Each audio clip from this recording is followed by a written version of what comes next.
تسلیما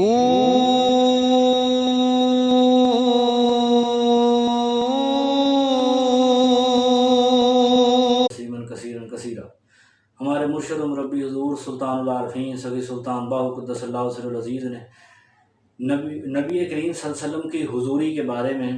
جو بیان فرمایا، اس کے اندر آپ صلی اللہ علیہ وآلہ وسلم کے حلیہ مبارک، اس کی پہچان مبارک کے متعلق بھی کچھ ضروری احکام فرمائے ہیں۔ تو اس معاملے کے بارے میں حضور سلطان العارفین کلید التوحید کے اندر بیان فرماتے ہیں کہ نبی کریم صلی اللہ علیہ وآلہ وسلم کی حضوری کے اندر صدق و یقین کے ساتھ آپ صلی اللہ علیہ وآلہ وسلم کو دیکھنے کے بعد آپ صلی اللہ علیہ وآلہ وسلم کا حلیہ مبارک اس طرح سے بیان فرمایا گیا۔ بسم اللہ الرحمن الرحیم۔ احمر بیاض اللون راحت الجبہۃ فالج الاسنان اکن الانفی عنفی اسود العین ملیح مجمع اللیحۃ طویل الیدین رقیق الانامل قام القد لیس فی بدنہ شعر الا کالخط من الصدر الا السرۃ وکان خاتم النبوۃ کتب بین منکبیہ۔ اس کا ترجمہ ہے کہ اللہ کے نام سے شروع جو بڑا مہربان نہایت رحم کرنے والا ہے، کہ آپ صلی اللہ علیہ وآلہ وسلم کا رنگ مبارک گندمی سفید، پیشانی مبارک کشادہ، دندانے مبارک کھلے ہوئے، بینی مبارک یعنی ناک مبارک اونچی، آنکھیں مبارک سیاہ اور صورت مبارک دلکش ہے۔ آگے فرمایا کہ داڑھی مبارک گھنی ہے، ہاتھ مبارک طویل ہیں، لمبے ہیں، انگلیاں مبارک باریک ہیں اور قد مبارک میانہ ہے۔ اور آپ صلی اللہ علیہ وآلہ وسلم کے بدن مبارک پہ بال نہیں تھے، صرف سینے سے ناف تک ایک خط تھا، بالوں کا ایک خط بنا ہوا تھا سینے سے ناف تک، جبکہ پشت مبارک پر مہر نبوت نقش تھی، جس کا نقش یہ ہے۔ آگے فرمایا کہ حضور علیہ الصلوۃ والسلام کا فرمان ہے کہ جس نے مجھے دیکھا پس تحقیق اس نے حق دیکھا، کیونکہ بے شک شیطان میری صورت اختیار نہیں کر سکتا اور نہ ہی کعبۃ اللہ شریف کی، یعنی جس نے مجھے خواب میں دیکھا یقیناً اس نے مجھے ہی دیکھا، کیونکہ شیطان کو یہ قدرت حاصل نہیں کہ وہ حضور علیہ الصلوۃ والسلام کی صورت اختیار کر سکے، اور نہ ہی آگے سلطان صاحب نے فرمایا کہ شیطان جو ہے وہ شیخ کامل کی بھی صورت اختیار نہیں کر سکتا، کیونکہ شیخ کامل فناف الرسول ہونے کے بعد نور محمدی صلی اللہ علیہ وسلم کا حصہ ہوتا ہے۔ وہ طفل نوری یا اپنا جسہ توفیق الہی وہ ایک لمبا توفیق ہے۔ مختصر یہ کہ جو مومن ہوتا ہے وہ اللہ کے نور سے ہی دیکھتا ہے، اس کے ہاتھ، وہ جو ولی کامل ہوتا ہے اس کے ہاتھ اور آنکھیں بھی اللہ کی آنکھیں ہوتی ہیں۔ تو جب وہ فناف الرسول فناف اللہ کے اس مقام پہ پہنچ جاتا ہے تو شیطان جو ہے اس شیخ کامل کی بھی صورت اختیار نہیں کر سکتا۔ آگے فرمایا کہ بس جس نے اس حلیہ مبارک، یعنی جو حلیہ مبارک، یہ ضروری بات ہے کہ جس نے اس حلیہ مبارک کے جو بیان کیا گیا ہے موافق حضور علیہ الصلوۃ والسلام کے دیدار کا انکار کیا، یعنی اس حلیہ مبارک کے مطابق آپ صلی اللہ علیہ وآلہ وسلم کے دیدار مبارک کا انکار کیا، تحقیق اس نے حضور علیہ الصلوۃ والسلام کی حدیث مبارکہ کا انکار کیا، اور جس نے حدیث مبارکہ کا انکار کیا اس نے آپ صلی اللہ علیہ وآلہ وسلم کا انکار کیا، اور جس نے آپ صلی اللہ علیہ وآلہ وسلم کا انکار کیا یقیناً اس نے کفر کیا۔ اور آگے فرمایا کہ یہ دیدار مجلس محمدی صلی اللہ علیہ وآلہ وسلم کا شرف اور اللہ کی عطا ہے اس دیدار کو کرنا۔ تو اب جو فرمایا گیا اس حلیہ مبارک کے مطابق وہ ایسا ہے کہ اگر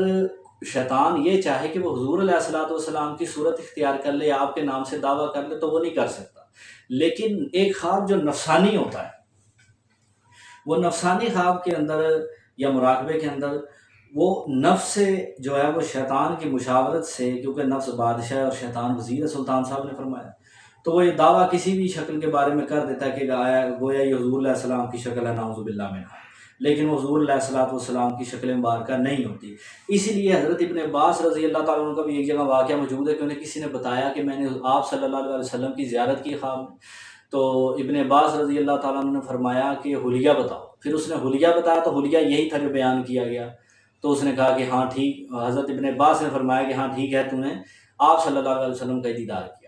تو اس حلیہ مبارک کا پتہ ہونا اور اس کی تصدیق کرنا ضروری ہے کہ آیا وہ حضور علیہ الصلوۃ والسلام ہی کیا دیدار ہے، کیونکہ اب کچھ لوگ ایسے ہیں کہ جو ناقص شیوخ ہیں، بگڑے ہوئے پیر ہیں، اور ان لوگوں نے یہ وتیرہ پکڑا ہوا ہے کہ اگر ان کا کوئی مرید انہیں بتاتا ہے کہ جی میں نے خواب میں آپ کو دیکھا، تو پیر صاحب آگے سے ایک نئی ریس دے دیتے ہیں۔ وہ یہ کہہ دیتے ہیں کہ وہ میرے وجود میں، نعوذ باللہ منہا، اللہ معاف کرے، میں سمجھانے کے لیے بتا رہا ہوں کیونکہ یہ کہتے ہیں لوگ کہ وہ پیر ناقص جو ہے مریدوں کو اس دور میں بھی،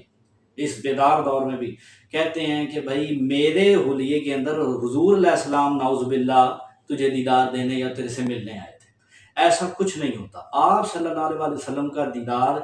کائنات کی سب سے بڑی حقیقتوں میں سے ایک حقیقت ہے، کیونکہ یہ ان پاک چیزوں کے بارے میں ہے، ان ہادی صورتوں میں سے ایک صورت ہے کہ جن کی کبھی بھی شیطان صورت اختیار نہیں کر سکتا۔ لیکن یہ جو ناقص شیخ ہے نا، یہ اتنے بڑے مردود ہیں، اتنا ناقص شیخ، جھوٹا مرشد، کاذب شیخ، راہزن مرشد جسے سلطان صاحب نے فرمایا، وہ اتنا بڑا لعین ہے کہ شیطان تو یہ دعویٰ نہیں کر سکتا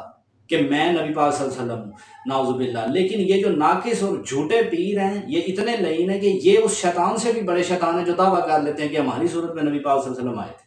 لہٰذا اس چیز سے بچنا چاہیے۔ حضور علیہ الصلوۃ والسلام کا دیدار جس بھی صورت میں ہو، خواب میں، مراقبے میں، جس بھی حالت میں، چاہے مجلس محمدی ہو، چاہے خواب میں ایک معمول کی جگہ پہ ملاقات ہو، لیکن حضور علیہ الصلوۃ والسلام کا جو دیدار مبارک ہے وہ اس حلیہ مبارک کے موافق ہی ہوگا ہر حال میں۔ اس حلیہ مبارک سے ہٹ کے کسی صورت میں حضور علیہ السلام کا دیدار نہیں ہو سکتا۔ اس لیے انسان کو اس چیز میں ہمیشہ خیال کرنا چاہیے کہ کہیں ایسا نہ ہو کہ وہ بھی کسی ایسے پیر کے ہتھے چڑھا ہو کہ جو پیر صاحب، کیونکہ اس دور میں ہیں، میں نام نہیں لینا چاہتا زیادہ، کچھ مر گئے ہیں، کچھ انشاءاللہ مرنے والے ہیں،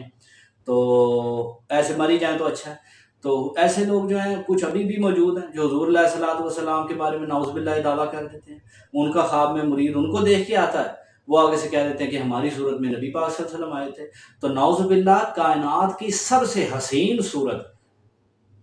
ہمارے آقا کریم صلی اللہ علیہ وآلہ وسلم کی ہے۔ تو ایسا کیسے ہو سکتا ہے؟ یہ میں مثال کے لیے بات دے رہا ہوں کہ ایسا کیسے ہو سکتا ہے کہ آپ صلی اللہ علیہ وسلم کو یہ احتیاج رہے کہ وہ کسی ناقص اور اوپر سے اتنے بڑے کاذب بندے کی، اتنے بڑے کذاب اور لعین کی شکل اختیار نعوذ باللہ کر کے آئیں۔ آپ صلی اللہ علیہ وسلم کسی کی شکل اختیار نہیں کر سکتے، نہ ہی کوئی آپ صلی اللہ علیہ وسلم کی شکل مبارکہ اختیار کر سکتا ہے۔ وہ کسی نے کہا تھا نا کہ حسینہ جمیلہ دا منہ موڑ دیتا، محمد بنا کے قلم توڑ دیتا صلی اللہ علیہ وسلم۔ تو آپ صلی اللہ علیہ وسلم کی تو وہ صورت مبارکہ، وہ حلیہ مبارکہ، ظاہر ہو باطن ہو، آپ صلی اللہ علیہ وسلم کی آنکھ مبارک ہو، سر مبارک کے بال ہوں، وہاں سے لے کے قدم مبارک کے انگوٹھا شریف کے ناخن مبارک تک پورا وجود پیکر اتم ہے اس چیز کا کہ اس کا ثانی اللہ نے کسی کو نہیں بنایا۔ اس وجود کی صورت نہ اللہ نے بنائی ہے، نہ ہی کسی کو اختیار دیا کہ وہ بنا سکے۔ شیطان کو اتنے اختیار حاصل ہے، وہ مومنوں کی زندگی تنگ کر کے رکھ دیتا ہے، لیکن اس کو بھی اللہ نے یہ اجازت نہیں دی کہ وہ حضور علیہ السلام کی شکل اختیار کرے یا یہ دعویٰ کرے کہ وہ نبی پاک صلی اللہ علیہ وسلم۔ لیکن شیطان خواب میں اور جھوٹا مرشد کھلی آنکھوں سے یہ دعویٰ کر دیتے ہیں کہ ہم نعوذ باللہ نبی پاک صلی اللہ علیہ وسلم تھے۔ جیسے شیطان خواب میں آگے کہتے خدا نخواستہ، یا کوئی پیر ایسا جھوٹا جو کہہ دے بھی میری شکل میں نبی پاک ملنے آئے تھے، اس لاسانی شکل کو جو اللہ کے بعد ایک اللہ تو لا شے ہے نا، اللہ کی کوئی صورت نہیں ہے ظاہر، لیکن اللہ نے جو صورتیں بنائی ان میں سے سب سے زیادہ لاسانی چہرہ مبارک، لاسانی شان مبارک، لاسانی کردار مبارک اور لاسانی حسن مبارک، وہ حسن مبارکہ رکھنے والی شخصیت سرور عالم صلی اللہ علیہ وسلم جو ہیں، وہ کسی گامے ماجے کا نعوذ باللہ حلیہ اختیار کر کے آئیں۔ اور اس طرح سے کہنا، ایک بات یہ بھی کہ اگر کوئی شخص یہ کہہ دے کہ میرا پیر نبی پاک صلی اللہ علیہ وسلم کی صورت، نبی پاک صلی اللہ علیہ وسلم میرے پیر کی صورت میں آئیں، یہ بات کفر تک جاتی ہے۔ اگر آپ کسی کے بارے میں بھی یہ دعویٰ کر دیں، اپنے سے لے کے کہیں تک، کسی بھی بارے میں، تو یہ بات کفر تک جاتی ہے، انسان کا ایمان ضائع ہو جاتا ہے اس چیز سے۔ تو اس چیز سے بچنا چاہیے۔ ہاں ایک اور بات کہ اگر اس حلیہ مبارک کے مطابق انسان کو دیدار ہوتا ہے اور وہ دیدار کر کے بھی یہ کہہ دے کہ نہیں جی مجھے دیدار نہیں ہوتا، یعنی ایک تو اس کو دیدار ہو آپ صلی اللہ علیہ وسلم کا، دوسرا اس کو اس حلیہ مبارک کے موافق دیدار ہو، اور پھر وہ یہ کہہ دے کہ یہ نبی پاک صلی اللہ علیہ وسلم کا دیدار نہیں ہے، یا میں اسے حقیقت یا حق نہیں مانتا، سچ نہیں مانتا، تو وہ بھی کافر ہو جائے گا۔ سلطان صاحب نے جیسے فرمایا کہ جو اس حلیہ مبارک کے مطابق نبی علیہ